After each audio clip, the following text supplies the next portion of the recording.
Les bactéries ont-elles une vie sociale?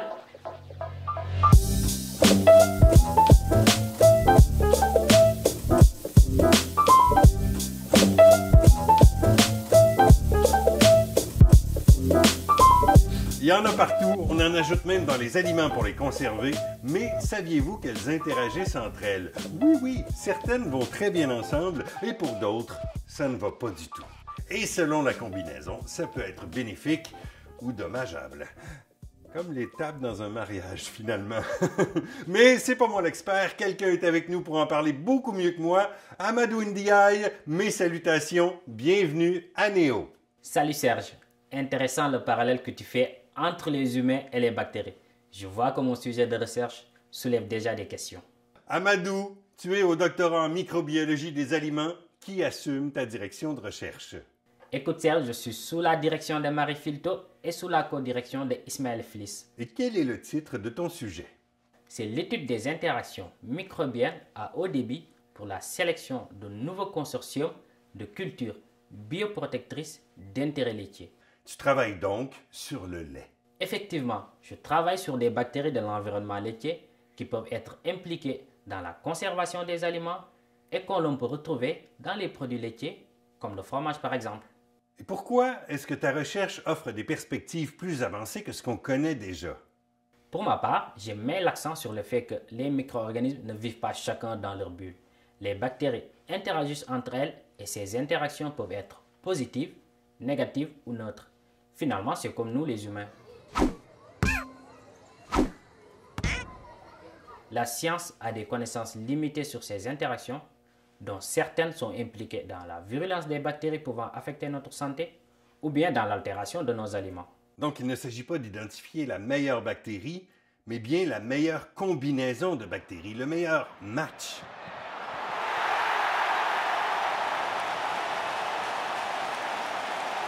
Tu as tout compris, Serge. J'étudie les interactions bactériennes pour essayer d'identifier les meilleures combinaisons pouvant être bénéfiques à l'homme. Et il vient d'où cet intérêt pour les bactéries? Pourquoi est-ce important pour toi de conserver les aliments? Les questions liées au gaspillage alimentaire me préoccupent beaucoup. Le monde produit assez de nourriture pour nourrir toute la planète et pourtant, 700 millions de personnes souffrent de faim. Je viens du Sénégal, un pays en Afrique de l'Ouest, et cette partie du monde est particulièrement touchée par l'insécurité alimentaire. Et comment ta recherche peut réduire le gaspillage? Il faut savoir qu'une partie du gaspillage alimentaire vient de l'altération des aliments par les micro-organismes. Si on comprend les interactions microbiennes qui mènent à l'altération, on peut les empêcher et réduire le gaspillage alimentaire. On peut aussi trouver des associations de bactéries capables d'allonger la vie des produits alimentaires. C'est quoi l'ampleur du gaspillage alimentaire dans le monde? C'est 30% de la production alimentaire mondiale qui est perdue ou gaspillée. Et je crois que réduire le gaspillage alimentaire est un enjeu environnemental crucial pour les générations futures. À titre de comparaison, si le gaspillage alimentaire était considéré comme un pays, il serait le troisième plus grand pollueur au monde, après les États-Unis et la Chine. Mais si on parle d'interaction entre les bactéries, les possibilités paraissent infinies vu leur nombre. C'est vrai Serge, étudier les interactions microbiennes est un grand défi. Et oui, pour un écosystème naturel, on ne peut pas étudier à l'heure actuelle toutes les combinaisons possibles. On parle de combien d'interactions possibles? C'est presque infini, non? Ça fait beaucoup en effet, mais nous avons la chance d'avoir dans le laboratoire de Marie Filto un robot capable de faire les manipulations à notre place de façon très précise. Ça nous permet de tester un nombre très important d'associations de bactéries. Avec ce robot, je développe une méthode à haut débit qui va nous permettre d'étudier une multitude d'interactions. Alors on a ici, à l'Université Laval, un super robot qui combine des bactéries. Et comment tu fais pour chercher quelque chose de précis? Pour commencer, il faut soit mettre en place une collection de bactéries ou avoir accès à une collection existante. Pour ma part, j'isole des bactéries à partir de différents produits laitiers pour avoir quelque chose de très représentatif de ce que l'on peut retrouver dans l'environnement laitier. J'ai aussi accès à une collection de bactéries fermentes qui sont d'intérêt pour l'industrie laitière.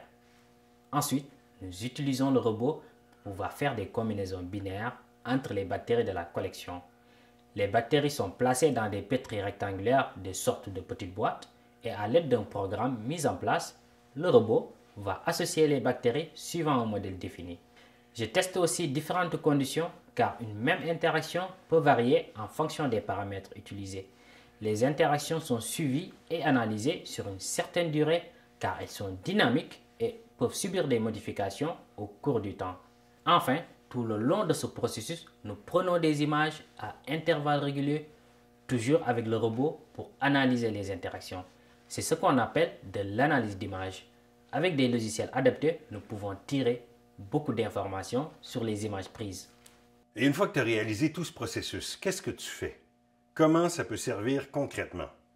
L'analyse des résultats devrait nous permettre d'identifier des associations microbiennes intéressantes pour mieux conserver les aliments, pour neutraliser des pathogènes ou pour sélectionner des ferments plus performants.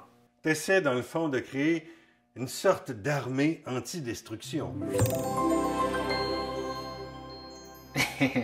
On n'en est pas encore là. Les interactions intéressantes détectées grâce à la méthode seront incluses dans un modèle de microbiologie prédictive, c'est-à-dire prédire le comportement d'un micro-organisme, mais tout en tenant compte de ses interactions avec ses voisins. Une sorte de réseau social, mais pour bactéries. Mais en quoi ça se différencie de ce qui se fait en général dans ton domaine? Il y a un consensus scientifique sur l'importance des interactions microbiennes, mais la plupart des méthodes actuelles dans le domaine des sciences des aliments se font à petite échelle. Elles ne regardent pas l'aspect multidimensionnel et sont souvent qualitatives. Nous, on se démarque par une approche qui combine une méthode systémique à haut débit avec une technique d'analyse d'images pour quantifier les différentes facettes d'une interaction microbienne. Mais est-ce que la méthode que tu développes en laboratoire va permettre d'avoir les mêmes résultats en conditions réelles?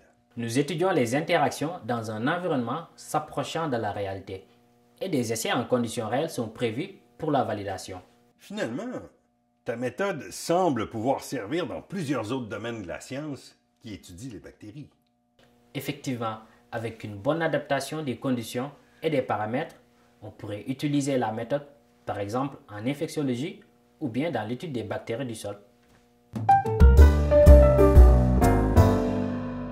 Mais trêve de bactéries, si on doit retenir 3 choses de notre conversation aujourd'hui, on se concentre sur quoi? 1.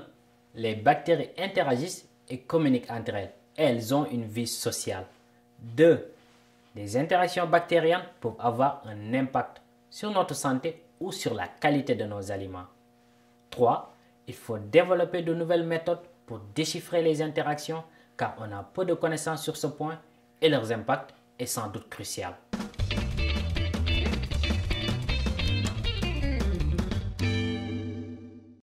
Et voilà comment la recherche nous fait plonger dans l'inconnu avec plein de nouveaux amis avec qui on n'avait pas encore fait connaissance.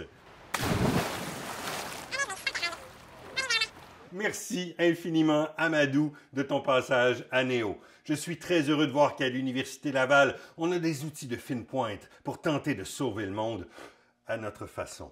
C'est vraiment un plaisir. Merci pour l'occasion. Si on peut mieux conserver les aliments, j'aurai apporté ma petite brique à ce grand chantier de la réduction du gaspillage alimentaire. Ce qui est loin d'être négligeable. Les cycles supérieurs, c'est un mariage de différentes curiosités. Je vous remercie d'avoir été des nôtres aujourd'hui. L'Association des étudiantes et étudiants des cycles supérieurs de l'Université Laval est bien fière de pouvoir compter sur vous. Je suis Serge Bonin, maître néophyte, comme quelques-uns d'entre vous, et grâce à Amadou, aujourd'hui, nous sommes un tantinet plus informés.